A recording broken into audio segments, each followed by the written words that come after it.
भीषण महामारी जिसने दुनिया को हिला कर रख दिया। कितनों ने जान गंवाई, कितने बेघर हुए, कितनों ने अपनों को खो दिया। इस महामारी से भारत भी अछूता नहीं रहा। लोगों की सांसों पर ऐसा संकट आया कि देखते ही देखते जिंदगी जीने का तरीका ही बदल गया। किसी को नहीं पता था कि कोई ऐसी बीमारी भी आएगी कि पूरी दुनिया थम सी जाएगी। लोग घरों में कैद हो जाएंगे, सड़कें सूनी हो जाएंगी, 2 वक्त की रोटी सबसे अमूल्य संपत्ति लगने लगेगी। सांस लेने से पहले भी सोचना होगा कि कहीं वायरस की चपेट में ना आ जाए, और वायरस की चपेट में आने के बाद सांस लेना ही मुश्किल हो जाएगा। जिंदगी की कीमत क्या होती है, ये कोरोना महामारी के बाद पता चला। दुनिया के लिए इस नए वायरस ने ऐसी मुश्किल खड़ी की कि दुनिया भर के देश की सरकारें इस बीमारी के आगे टूटती नजर आ रही थी। लोगों की जान बचाने के लिए क्या उपाय किए जाएं, ये समझना भी मुश्किल हो रहा था। लगभग 1.5 अरब आबादी वाला भारत देश भी इस महामारी से जूझ रहा था। बड़ी संख्या में पलायन की विभीषिका, दिन पर दिन बढ़ता संक्रमण रोज नए संकट खड़े कर रहा था। लेकिन उस वक्त हमारे कोरोना योद्धा लोगों के सामने ढाल बनकर खड़े हुए थे और इस अदृश्य महामारी में भी हमारी रक्षा कर रहे थे। Doctors, nurse, paramedical staff, police, media, सफाई कर्मी, स्वयंसेवी संस्थाएं लोगों की मदद करने की हर संभव कोशिश कर रही थी। इस महामारी की ताकत का इसी से अंदाजा हो गया था कि हर दिन लाखों मरीज बढ़ रहे थे।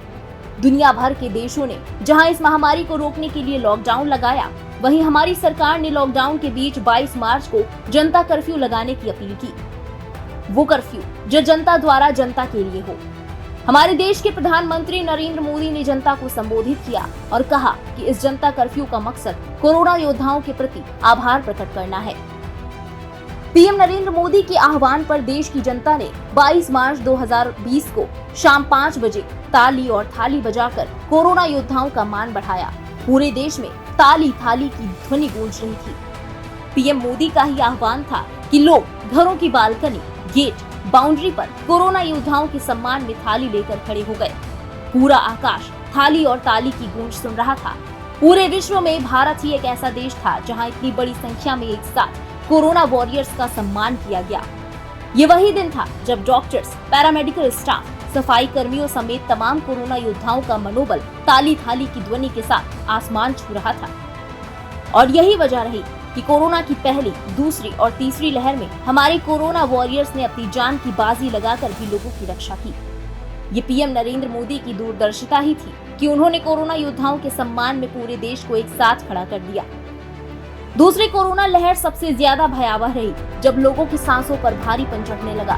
सांसें खरीदने के लिए लोग लंबी लंबी लाइन में खड़े नजर आए। अस्पतालों में बेड कम पड़ गए, लेकिन तब भी सीमित संसाधनों में हमारे कोरोना योद्धा डटकर लोगों की जान बचाने में जुटे रहे।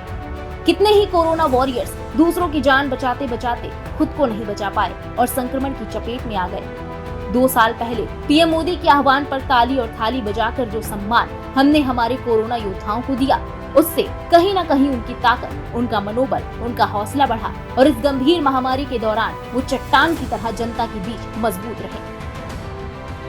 आज भारत विश्व का सबसे तेजी से टीकाकरण करने वाला देश बन गया है।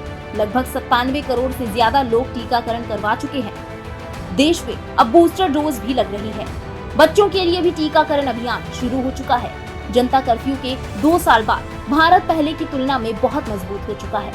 कोरोना के खिलाफ लड़ाई में हम बहुत कुछ सीख चुके हैं। हमारे जीवन जीने का तरीका बदल चुका है। पीएम मोदी का दिया मंत्र 2 गज की दूरी, मास्क है जरूरी, अब हम लोगों का जीवन जीने का मूल मंत्र बन चुका है। हमारे नमस्ते करने के तरीके को अब दुनिया का हर देश अपना चुका है। कोरोना काल में हमने बता दिया कि भारत एक ऐसा देश है जिसकी पुरातन पद्धतियां आज के समय भी कारगर हैं और हम कितनी ही आसानी से अपने हीरोज का मनोबल बढ़ा सकते हैं। आज हमने काफी हद तक कोरोना वायरस जैसी गंभीर महामारी को मात दे दी है, लेकिन हमें ये नहीं भूलना चाहिए कि ये वायरस अभी खत्म नहीं हुआ है, बल्कि रूप बदल बदल कर हमारे सामने आ रहा है और हमारी सावधानी ही इस वायरस को पूरी तरह से हरा सकती है। इस खास रिपोर्ट में बस इतना ही। देश दुनिया की तमाम बड़ी खबरों के लिए सब्सक्राइब करें इंडिया पब्लिक खबर के YouTube चैनल को, साथ ही बेल आइकन दबाएं ताकि चैनल से जुड़ी लेटेस्ट अपडेट्स आप वक्त से पाएं।